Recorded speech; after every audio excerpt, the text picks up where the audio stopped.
भाव भंगिमा लिए भास्कर भोर भय भाता है, उसे देखकर जनजीवन में नया सवेरा आता है।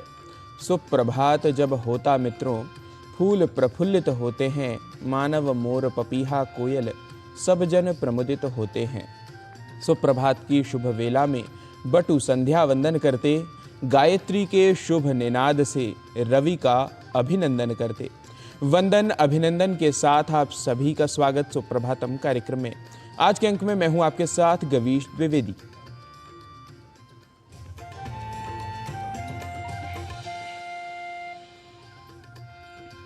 जैसा कि आप जानते ही हैं कि सुप्रभातम कार्यक्रम भारतीय मूल्यों, मनन एवं दर्शन पर आधारित एक अनूठा कार्यक्रम है। यहाँ ऐसी जानकारियाँ हमें देखने व समझने को मिलती हैं जिससे हम भारतीय ज्ञान परंपरा को समझने की सही दिशा में अग्रसर हो पाते हैं। तो जानने के क्रम में सबसे पहले जान लेते हैं समय चक्र को, अर्थात सुप्रभातम के पहले प्रभाग आज के पंचांग को। आज का पंचांग युगाब्द 5126, विक्रम संवत 2081, शक संवत 1946, उत्तरायण, फाल्गुन मास, कृष्ण पक्ष, अष्टमी तिथि, शुक्रवार, अनुराधा नक्षत्र। आज का दिन सभी के लिए मंगलमय हो। पवित्र माघ मास चल रहा है। महाकुंभ का आज 9वां दिन है। करोड़ों लोग आस्था की डुबकियां लगा रहे हैं। ऐसे में सुप्रभातम कार्यक्रम के माध्यम से हम आपके लिए लेकर आते हैं शास्त्रों में किए गए विभिन्न वर्णनों को।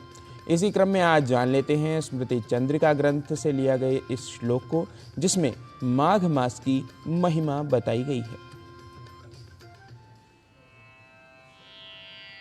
संप्राप्ते माघ मासे तु तपस्वी जनवल्लभे क्रोशन्ति सर्ववारिणी समुद्गच्छति भास्करे।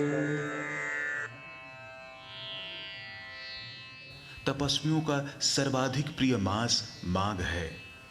माघ मास में सूर्योदय होने पर यत्र तत्र विद्यमान समस्त जल राशि घोष करने लगती है। प्रयागराज महाकुंभ मेला भारतीय संस्कृति, कला और प्रकृति का एक अनोखा संगम है। यह स्थल देश भर के श्रद्धालुओं और पर्यटकों को आध्यात्मिकता और मनोरंजन का खास अनुभव प्रदान करता है। मोक्ष की खोज में निकले लाखों करोड़ों श्रद्धालु यहाँ पर एकत्रित होते हैं और सभी श्रद्धालु यहाँ धार्मिक अनुष्ठानों में सहभाग करते हैं। आइए जानने के लिए देख लेते हैं महाकुंभ पर आधारित यह विशेष रिपोर्ट।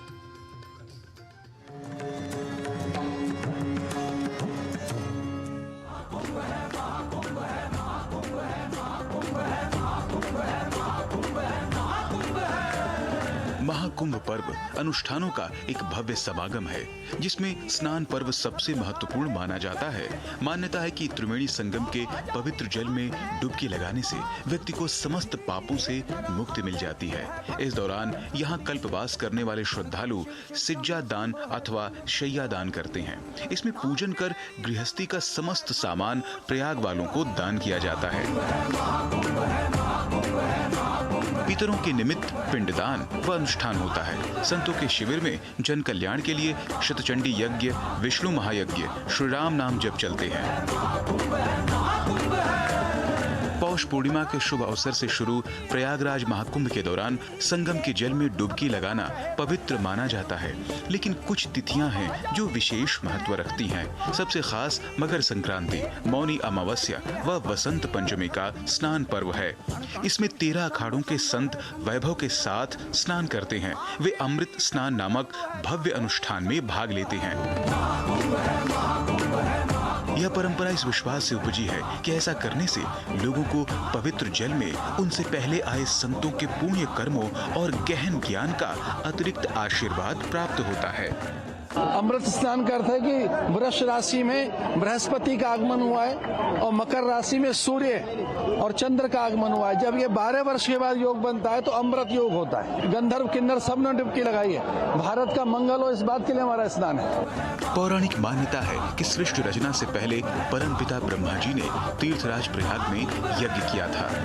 जहाँ यज्ञ हुआ था वह स्थान दारागंज के नाम से विख्यात है। इसी कारण प्रयागराज को तीर्थों के राजा के रूप में जाना जाता है। धार्मिक मान्यता है कि तीर्थराज प्रयाग में जप तप करने से मोक्ष की प्राप्ति होती है। इस समय भव्यता और दिव्यता और आध्यात्मिकता, मुझे ऐसा प्रतीत हो रहा है कि सभी देवी देवता, सनातन धर्म के 33 कोटि देवताओं का जो वर्णन आता है वो आज 33 कोटि देवता पब्लिक के रूप में यहाँ विराजमान है। माघ मास में श्रद्धालु संगम तीरे कल्पवास करने आते हैं। कुंभ व महाकुंभ में श्रद्धालुओं की संख्या करोड़ों में पहुंच जाती है। हर 12 वर्ष में देश विदेश के संत व श्रद्धालु पुण्य अर्जित करने के लिए प्रयागराज आकर संगम के पवित्र जल में डुबकी लगाते हैं। संगम की रेती में रमकर भजन पूजन करके इहलोक से परलोक तक सुधारने का प्रयत्न करते हैं। ऐसा दृश्य दुनिया में कहीं नहीं दिखता। इसलिए महाकुंभ पर्व एक ऐसा पर्व है जो भारत की आस्था, संस्कृति और विविधता को दर्शाता है। राजमंगल पांडे के साथ Janendra Singh report, DD news.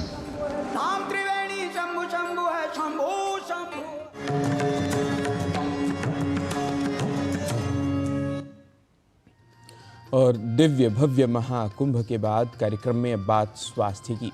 अधिकतर लोग स्वस्थ रहने के लिए व्यायाम करना चाहते हैं, लेकिन कौन सी क्रियाओं से अधिक लाभ होगा यह समझ नहीं आता।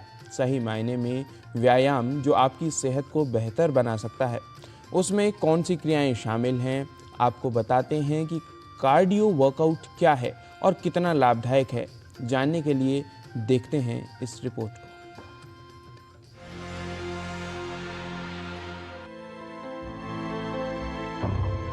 स्वास्थ्य को बेहतर बनाने के लिए आजकल कार्डियो वर्कआउट युवाओं में काफी प्रचलित है। कार्डियो वर्कआउट यानी वो व्यायाम या लयबद्ध गतिविधि जो हृदय की गति को बढ़ाती है और बढ़ाकर उसे लक्षित हृदय गति क्षेत्र में ले आती है। इससे शरीर में रक्त का संचार बेहतर होता है, साथ ही हृदय को मजबूत बनाने में भी ये उपयोगी है। कार्डियो व्यायाम हृदय की कार्यात्मक क्षमता को बढ़ाने में सहायक है। शरीर की ग्लूकोज को अवशोषित करने की क्षमता को भी ये बेहतर करता है।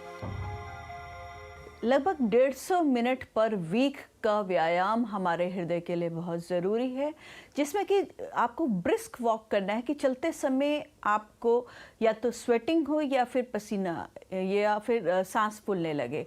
ये बहुत ज़रूरी है। सिर्फ टहलने को हम लोग व्यायाम नहीं कहते हैं।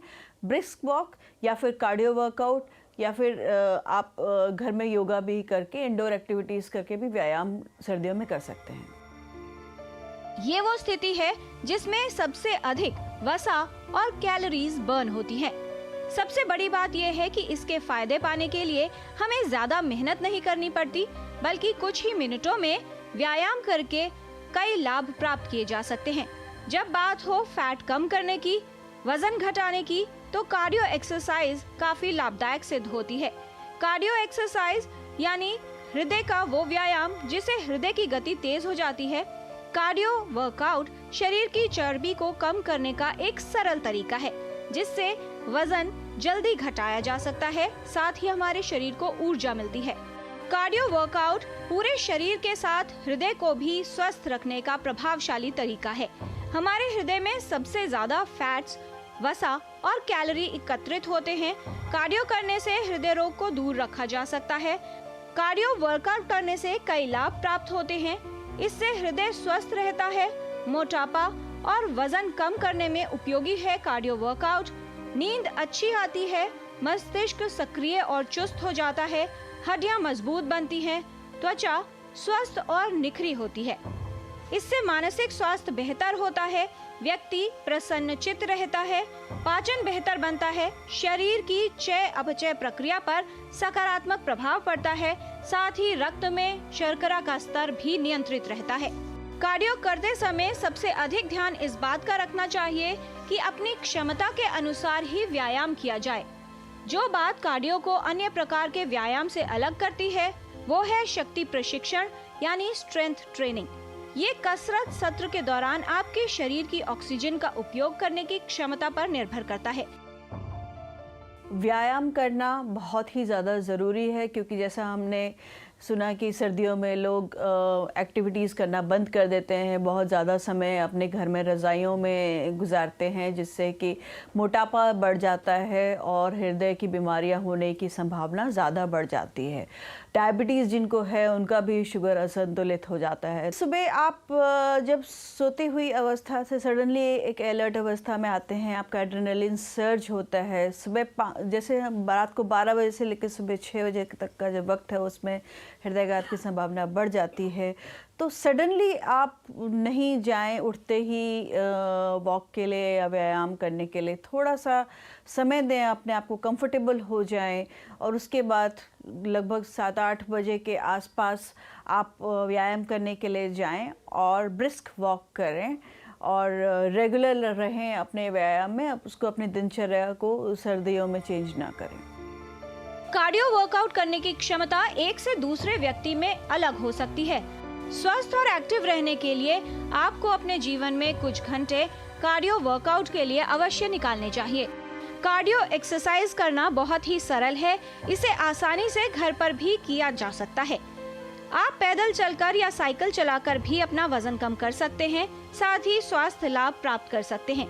कार्डियो एक्सरसाइज का मतलब है एक व्यवस्थित तरीके से शरीर की चर्बी और वजन को कम करना। अपनी रोज की दिनचर्या में कार्डियो वर्कआउट के लिए कुछ समय अवश्य निकालें। किरण भारद्वाज, डीडी न्यूज।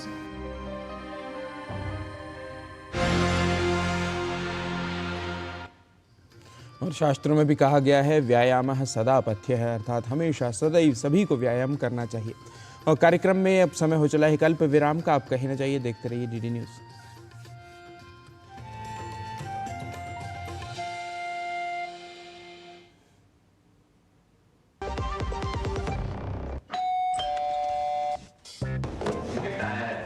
अरे वाह, लेजेंड की बैट, इससे तो मैं खेलूंगा। फ्यूचर बैटिंग लेजेंड है। इसमें जिसका नाम लिखा है बैट उसी को मिलेगी। अरे यार, देखा, अगर इस पे मेरा नाम नहीं लिखा होता तो कितनी दिक्कत हो जाती। इसलिए आरबीआई कहता है बैंक अकाउंट हो या बैंक लॉकर, उसमें नॉमिनी का नाम जरूर दर्ज करें, ताकि आपकी जमा पूंजी उसी को मिले जिसे आपने नामित किया है। आरबीआई कहता है जानकार बनिए, सतर्क रहिए। एक ऐसा तबका जो रिटायरमेंट के बारे में आज भी बिल्कुल नहीं सोचता, वो है औरतें। औरतें कमा के भी वल्नरेबल हैं। सो एनपीएस एक इक्वालिटी ला रहा है। हम सब एक बराबर प्लेटफॉर्म पे हैं। अपने बेहतर कल को सुनिश्चित करने के लिए एनपीएस जरूरी है।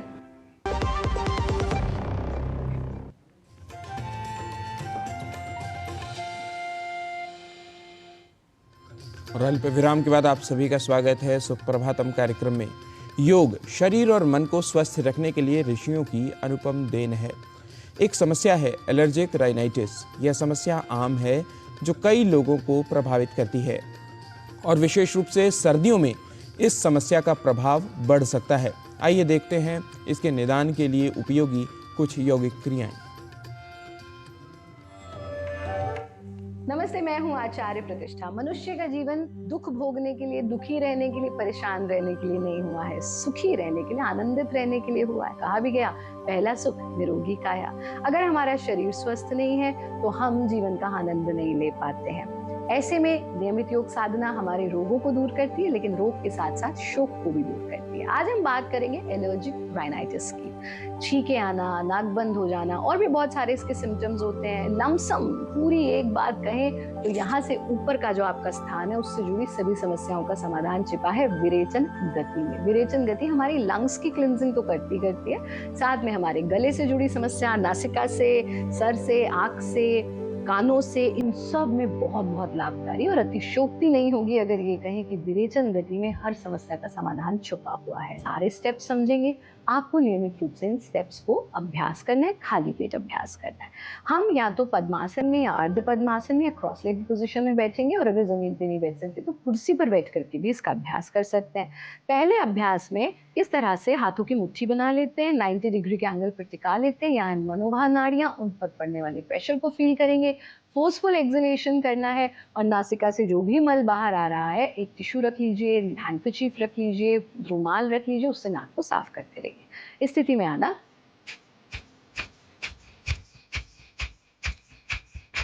ऐसा आप 50 एक्सलेशंस का एक राउंड कीजिए और 4 राउंड तक कर लीजिए। हर राउंड के बाद दोनों हाथों को खोलना, 3 बार लंबा गहरा सांस ले लीजिए। ये हुआ पहला राउंड, यानी पहला स्टेप। इसके 4 राउंड आपको करने हैं 50-50 एक्सलेशन के। दूसरे स्टेप में हम अपने बाईं हथेली को तो रखेंगे अपने थाई पर या घुटने पर, दाएं हाथ के अंगूठे से अपनी दाएं यानी राइट नॉस्ट्रल बंद करेंगे और लेफ्ट से फोर्सफुल एक्सलेशन 50 टाइम्स करना है। जब आप ये एक्सलेशन करें तो पेट के संकुचन पर भी ध्यान टिकाना है और नासिका से निकलने वाले मल पर भी। जो स्थिति में आए,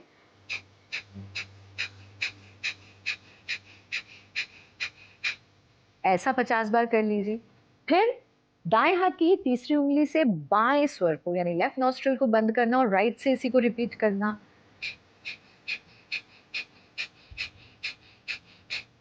और फिर ऑल्टरनेट नॉस्ट्रल्स, अंगूठा और तीसरी उंगली लेकर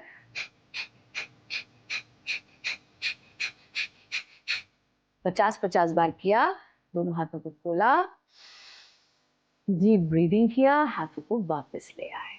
ये सरल सा अभ्यास भारत योग का विशेष विरेचन गति, ये आप नियमित रूप से करें। रात्रि में सोने से पहले माइल्ड स्टीम लें और फिर गाय का शुद्ध देसी घी 1-1 ड्रॉप अपने दोनों नॉस्ट्रल्स में ऐसे लेते और ऐसे करके डाल लीजिए।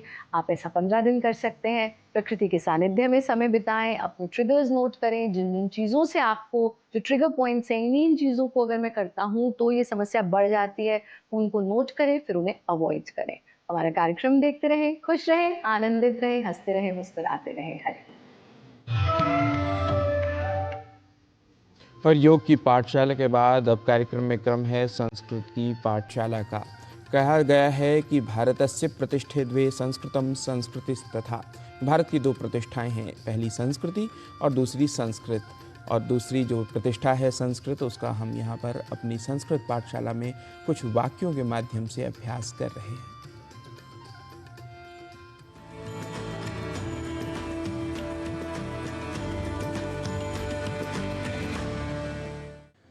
नमः संस्कृत प्रियेभ्यः एतस्यां संस्कृत पाठशालायां समेषां स्वागतमस्तु। अद्यतन्यां कक्षायाम् अहमस्मि नारायण दत्तमिश्रः। संस्कृत की कक्षा में इन दिनों आप संख्याओं के साधारण और पूर्णार्थक स्वरूपों के बारे में जान रहे हैं और साथ ही कर रहे हैं संख्याओं के इन स्वरूपों के साथ कुछ वाक्यों का अभ्यास भी। तो आज इस क्रम को आगे बढ़ाते हुए संख्या 9 के संस्कृत प्रयोगों को उसके साधारण स्वरूप के साथ अच्छे तरीके से जान लेते हैं। संख्या 9 के लिए संस्कृत में हम साधारण रूप से कहते हैं नव। और यहाँ ध्यान दीजिए कि नव यह शब्द संस्कृत वाङ्मय में एक बार आपको नए के अर्थ में भी प्रयुक्त मिलेगा।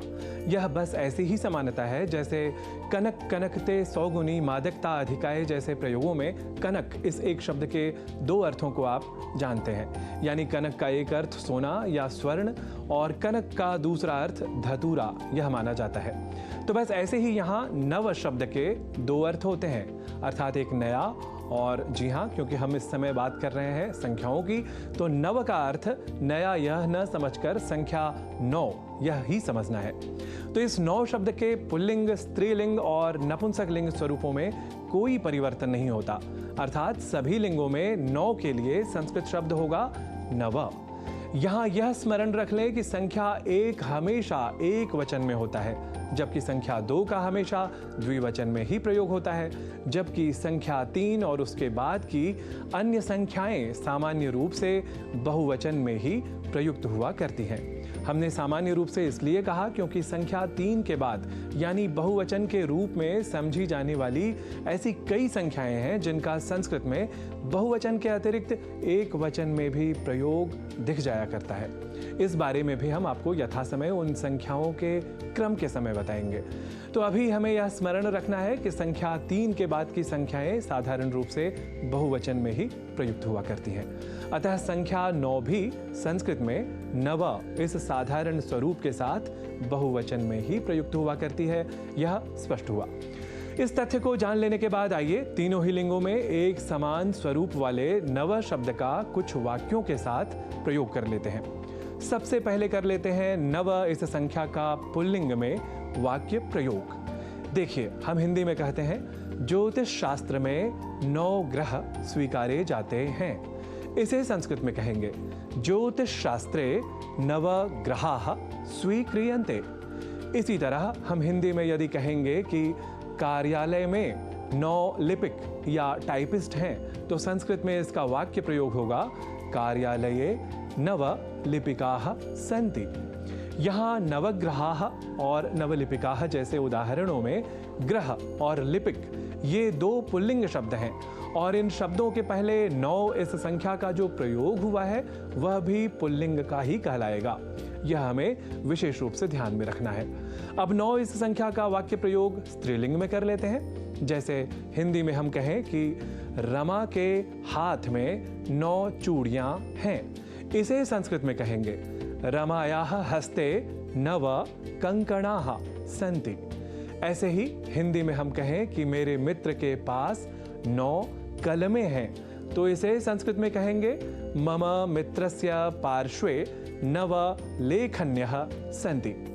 यहाँ नव कंकणाः और नव लेखन्यः जैसे उदाहरणों में कंकण और लेखनी ये 2 स्त्रीलिंग शब्द हैं और इन शब्दों के पहले 9 इस संख्या का जो प्रयोग हुआ है वह भी स्त्रीलिंग का ही कहलाएगा।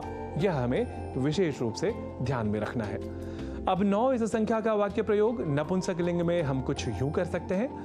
पहले राज दरबार में 9 रत्न हुआ करते थे, इसे संस्कृत में कहेंगे पूर्वम राजसभायाम नव रत्नानि भवन्ति स्म। राज दरबार में 9 रत्न, इसका आशय आप सभी समझ ही चुके होंगे, जहां 9 रत्न 9 विशेष गुणी व्यक्तियों के लिए प्रयोग किया जाता रहा है। अब बढ़ते हैं अगले वाक्य प्रयोग की ओर। राहुल सांकृत्यायन की 9 पुस्तकें मेरे पास हैं, इसे संस्कृत में कहेंगे राहुल सांकृत्यायनस्य नव पुस्तकानि मम पार्श्वे सन्ति। यहाँ नवरत्नानि और नव पुस्तकानि जैसे उदाहरणों में रत्न और पुस्तक ये 2 नपुंसक लिंग शब्द हैं और इन शब्दों के पहले 9 इस संख्या का जो प्रयोग हुआ है वह भी नपुंसक लिंग का ही कहलाएगा। यह हमें विशेष रूप से ध्यान में रखना है। तो आज आप सभी संख्या 9 के साधारण संस्कृत स्वरूप से हुए परिचित। अब संस्कृत पाठशाला की अगली कक्षा में जानेंगे संख्या 9 के ही पूर्णार्थक शब्दों के संस्कृत स्वरूप के बारे में। तब तक के लिए मुझे दीजिए अनुमति। नमो नमः।